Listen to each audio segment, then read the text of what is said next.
لیکن کیونکہ over all canvas میں وہ کام نہ آ سکی، وہ ایک بدقسمت ہماری ایک باب ہے ہماری ہسٹری کا. لیکن میں بتاتا یہ چلوں کہ 71 میں بھی یہی ہوا تھا. اور اس کے بعد آپ دیکھ لیں ابھی نندن والا واقعہ 2019 میں آ جاتے ہیں. اور ایک چیز جو ابھی نندن کے بارے میں کم بات ہوتی ہے نا بھٹی صاحب، وہ یہ ہے کہ ہندوستان آیا تھا صبح 3 بجے سرپرائز دے کے، ہمیں بغیر وارننگ دے کے. شام کو ہم نے کہا، ہمارے D G I S P R نے کہا کہ ہماری باری کا انتظار کرو. ہم وارننگ دے کر گئے تھے اور رات کو 3 بجے نہیں گئے تھے، صبح 10 بجے گئے تھے. تو یہ اس میں جا کر دشمن کو سرپرائز دے دینا میرا خیال ہے اس سے بھی زیادہ بہادری کا شو کرتی ہے. یہ جو ابھی نندن والا سر جو واقعہ ہوا، اس میں کچھ چیزیں تو ہیں کہ جو سب کو پتہ ہے، آپ ذرا اس کو اپنے انداز میں بتائیں گے تو ذرا پورا واقعہ ریکال ہوئے گا.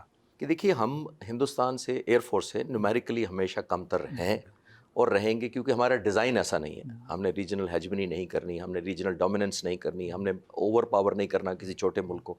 ہم جس چیز کا ایڈوانٹیج لیتے ہیں، ایک نمبر 1 ہے وہ جذبہ ایمان شہادت کا، نمبر 2 ہے ہمارا ٹریننگ یا کوالٹی آف ٹریننگ جو ہماری الحمدللہ، اور تیسرا اور موسٹ امپورٹنٹ ہے ٹیکنالوجیکل ایڈوانٹیج جو ہمیشہ ہم اپنے پاس رکھتے ہیں.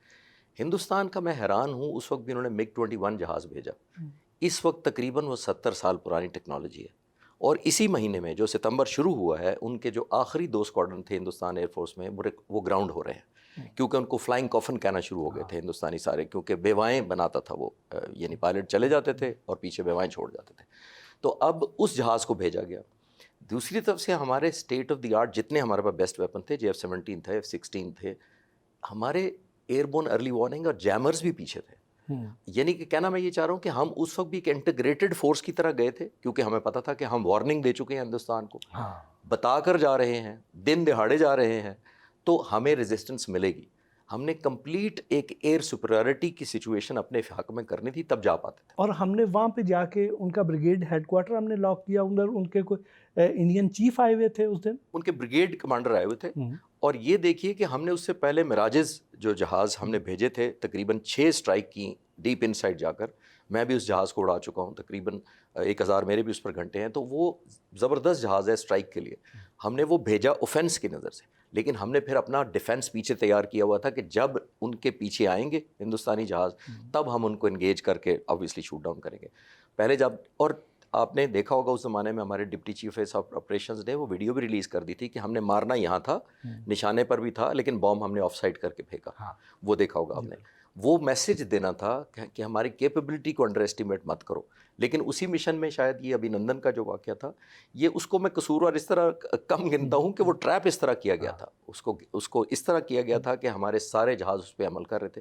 اس کی سچویشنل اویئرنیس ڈی گریڈ کر دی تھی. سچویشنل اویئرنیس یہ ہوتی ہے کہ جو میری سمجھنے بوجھنے یا فیصلہ کرنے کا جو انوائرمنٹ ہے اس کو آپ ڈی گریڈ کر دیں، میرا کانفیڈنس شیٹر کر دیں، میری کمیونیکیشن ختم کر دیں، مجھے کمیونیکیشن غلط آنا شروع ہو جائے یا ڈیلیڈ آنا شروع ہو جائے، تو وہ میری ایک جس کو کہتے ہیں نا گھبراہٹ کا شکار کرنا، اسی کانفیڈنس میں وہ آ گیا شاید کہ میں F-16 کو ماروں گا کیونکہ جاؤں گا، تو اسی میں وہ ٹریپ ہو گیا تھا.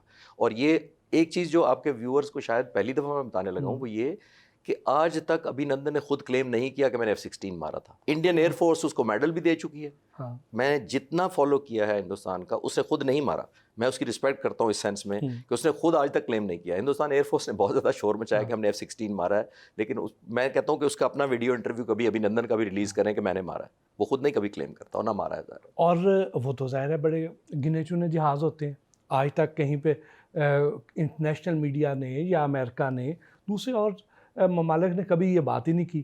دوسری بات بیٹی صاحب ذہن میں رکھیے گا کہ ہم نے گنوا دیے تھے جہاز جنگ کے فوراً بعد، اور میں آپ کو 4 ٹیل نمبر دے دیتا ہوں رافیل کے جو ہم نے مارے ہیں. وہ ہندوستان چاڑوں کو اکٹھا اڑتا دکھا دے، اس کی ابھی بات تو نہیں کر رہے، لیکن میں کہہ رہا ہوں وہ گنوانے کی ان میں ہمت ابھی بھی نہیں ہوئی کہ ہمیں ان 4 جہازوں کو دکھا دے جو ہم کلیم کر رہے ہیں ود ٹیل نمبر کہ یہ جہاز ہم نے مارے ہیں. تو ساری دنیا کے سامنے کھل کے جلدی آ جاتا ہے. ابھی جب ہم 71 کا بھی ذکر کر رہے ہیں، 65 کا بھی کر رہے ہیں، 1959 کا بھی، بیچ میں ایک موقع ایسا آیا تھا جس وقت ہم ایٹمی دھماکے کرنے جا رہے تھے. اس وقت بھی انڈیا جارحیت کے موڈ میں تھا. اسرائیلی جہازوں کے بارے میں اطلاعات آ رہی تھیں کہ وہ آئے ہوئے ہیں اور وہ شاید یہاں پہ اٹیک کریں گے اور ہمیں ایٹمی دھماکہ کرنے نہیں دیں گے اور ایٹمی تنصیبات کو تباہ کریں گے. اس طرح کے عزائم تھے. اس دن کی کیا یادیں ہیں؟ اس دن کیا ہوا تھا؟ اس زمانے میں یہ تھا کہ ہمیں حکم دیا گیا کہ آپ راولپنڈی پہنچیں.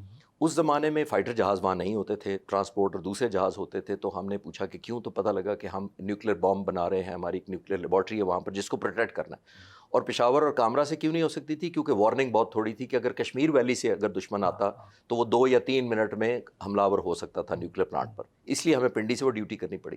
میں نے کئی سال ڈیوٹی وہ مختلف F-6 جہاز سے بھی اور معراج جہاز سے بھی وہ ڈیوٹی کی تاکہ ہم نیوکلیر پلانٹ کو پروٹیکٹ کر سکیں. میں سوال کی بیک گراؤنڈ میں کیوں گیا ہوں، اس وقت بھی جب ہم نے پوچھا بھٹی صاحب کہ کہاں سے اٹیک ہو سکتا ہے، تو انہوں نے کہا 2 ملکوں سے. اب آپ جیسے پڑھے لکھے لوگوں کو میں بتاؤں کہ 2 کون سے ملک ہیں تو آپ کو سمجھ آ جائے گی میں کیا کہہ رہا ہوں. اس وقت بھی ہمیں تھریٹ تھا، اور یہ پھر ہسٹری کنٹینیو رہتی ہے جب تک افغان سوویٹ وار شروع ہو گئی، پھر امریکہ نے ہمیں درگزر کیا. حالانکہ ہم نیوکلیر اپنے پرولیفریشن یا پلانٹ کے مینوفیکچرنگ وغیرہ میں ہمارا بچے کام چل رہا تھا. لیکن جو آپ کے ویورز کو شاید آج تک نہ پتا ہو کہ ہم نے F-16 کے پیسے دیے ہوئے تھے. جی جب سوویٹ یونین چلا گیا تو $658 ملین ہمارے امریکہ کو ہم نے پے کیے ہوئے تھے نئے F-16 کے لیے، وہ روک لیے گئے. اس کے بدلے میں ہمیں کہا گیا گندم لے لیں، ٹھیک، ہمیں F-16 بھی روک دیے گئے. یہ F-17 جس کی بعد میں بات کریں گے یہ بعد میں بنا تھا. اس رات جو آپ پرٹیکولر بات کر رہے ہیں اس بات ہمیں ایک خطرہ تھا کہ کیونکہ ہندوستان نے نیوکلیر اپنا دھماکہ کر دیا ہوا تھا تو خطرہ یہ تھا کہ اب سب کو پتہ ہے کہ اب ہم کریں گے، اور ایکٹیویٹیز بھی سیٹلائٹ سے مانیٹر ہوتی ہیں. تو ہمیں یہ خطرہ تھا کہ امریکہ، اسرائیل یا انڈیا کوئی بھی یا کسی بھی کوریج میں وہ آ کر ہمارے نیوکلیر پلانٹ کو یا ہمارے اس پورے پروسیس کو جو نیوکلیر پلانٹ حملہ ہم نے دھماکہ کرنا ہے اس کو سیبوٹاج کر سکتے ہیں. اس دن پاک فضائی ہوا میں تھی، ہمیں پتہ تھا کہ آج کوئی پاسبلٹی ہے کہ ہمیں ہمارے اس پورے پروسیس کو سیبوٹاج کیا جا سکے. تو ہم پیٹرولنگ صرف اسی لیے کر رہے تھے کہ اگر کسی طرف سے بھی جاری ہے تو لیکن الحمدللہ ہم نے کامیابی سے پاک فضائی نے نہ صرف پروٹیکٹ کیا بلکہ اس جہازوں کو، کیونکہ ہمیں پنڈی سے نیوکلیر لیبارٹری سے ہم نے اکوپمنٹ اور ویپنز اور باقی چیزیں ٹرانسپورٹ کرنی تھی ٹو چاغی، تو ان جہازوں کو بھی پاک فضائیہ نے پروٹیکٹ کیا تھا. اور وہ جو اس وقت یہ خبریں آ رہی تھیں کہ کوئی F-15 ہیں وہ سری نگر ایئرپورٹ پہ آ چکے ہیں اور وہ کسی وقت بھی فلائی کر کے ادھر آئیں گے اور آ کے اٹیک کر سکتے ہیں، تو اس میں کوئی صداقت ہے؟ نہیں، F-15 تو نہیں کنفرم ہو سکا تھا، لیکن ہمیں یہ پتا تھا کہ اسرائیل اکیلا یا انڈیا کے ساتھ مل کر ہمیں حملہ آور ہو سکتا ہے. کیونکہ اگر اسرائیل انڈیپینڈنٹ اٹیک کرتا تو وہ اس کو کراچی یا جس کو گوادر پورٹ کی طرف سے آنا پڑتا، آل دا وے پاکستان سے گزرنا مشکل تھا. اگر ہندوستان کی طرف سے آئے تو وہ کشمیر ویلی کے اندر سے ہارڈلی 3 منٹ کی وارننگ تھی ہمارے پاس. تو پاک فضائیہ ان 10 سالوں میں جب تک ہم نے نیوکلیر اپنے اسٹیٹس حاصل نہیں کیا، وہ بہت سارے انسنگ ایسے ہیروز ہیں جنہوں نے پیٹرولنگ کی، کامبیٹ ڈیٹر کیا، اور بہت دفعہ ایسی بھی کوشش ہوئی کہ ان آئیڈینٹیفائڈ جہازوں کو چیلنج کیا گیا لیکن وہ بعد میں کچھ دوسرے ثابت ہوئے. لیکن 2 دفعہ تو مجھے اچھی طرح یاد ہے کہ ہم آل آؤٹ ایکسپیکٹ کر رہے تھے کہ اسٹرائک آئے گی کوئی ہندوستان سے لیکن یا اسرائیل کی طرف سے. لیکن الحمدللہ جب ان کو پتہ لگا کہ پاک فضائیہ اس حد تک الرٹ ہے.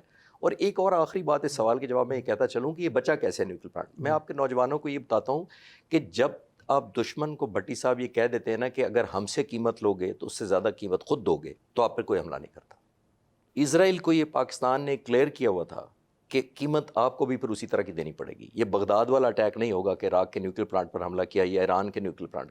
پاکستان آج بھی میں اس پہ قائم ہوں کہ اگر خدا نخواستہ کسی نے اٹیمپٹ کی تو اس کی پرائس اس سے زیادہ اس ملک کو دینی پڑے گی جس نے ایسی حرکت کی. الحمدللہ.